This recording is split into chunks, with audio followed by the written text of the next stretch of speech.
আসসালামু আলাইকুম আরহামাতুল্লাহ বারাকাতু।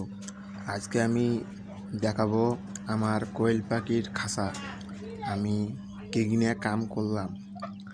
আমি আজকে কোয়েল পাখির খাঁচা দেখাবো আমি কি নিয়ে কাম করলাম।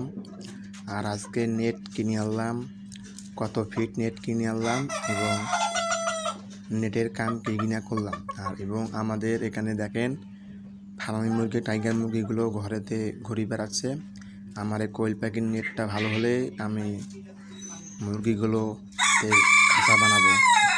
এবং এই যে আমাদের এখানে 5টা থাক আসলো, কোয়েল পাখির থাক আসলো 5টা।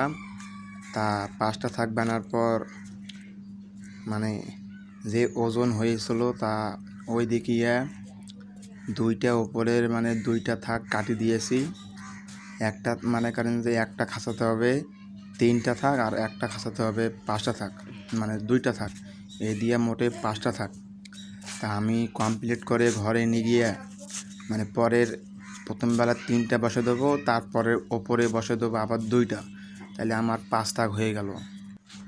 তারপরে আমি এগুলো কোয়েল পাখি খাঁচা বানাইছি। লম্বা দিয়েছি 7 ফিট আর খাটো দিয়েছি 25 ইঞ্চি। খাটো দিয়েছি 25 ইঞ্চি, লম্বা দিয়েছি 7 ফিট। আমার বর্তমানে কোয়েল পাখি পোষা যাবে। এই যে এইটা কাটার পর 2টা থাক আসলো, এই 2টা থাক। আমার এই বর্তমানে কোয়েল পাখি পোষা যাবে 500-600 পিসের মতন কোয়েল পাখি পোষা যাবে। একবারে কম টাকাতে আমি 500 কোয়েল পাখি 600 পিসের কোয়েল পাখির খাঁচা বানালাম। তা আজকে আমি নেট নিয়ে আইলাম, ওই দিয়ে শুকিবার দিছিলাম, যে ভারী করতেছে তা ওই দিয়ে শুকিবার দিছিলাম। আর নেট কিনে নিয়ে দেখাচ্ছি আপনাদেরকে।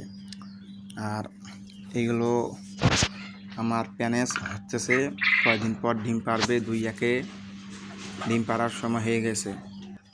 আমি কোয়েল পাখির খাঁচাটা বানাচ্ছি বাড়িতে, আরও 2-1 দিন সময় লাগতে পারে। আমার কোয়েল পাখির খাঁচাটা বানাতে আরও 2-1 দিন সময় লাগতে পারে।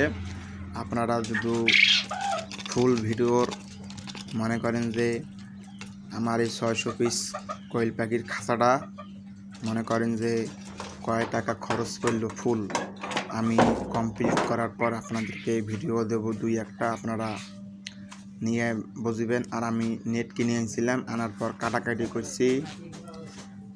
আজকে এগিনে কাম করা আছে আর আমি হাতে আসিয়ে কাম করব। এখানে প্রথম বেলা আমি কাম করব 3টা থাক, 3টা আছে, ওইটার আমি নেট নাগাচ্ছি। 4 মেঘ দিয়ে নেট নাগাবো।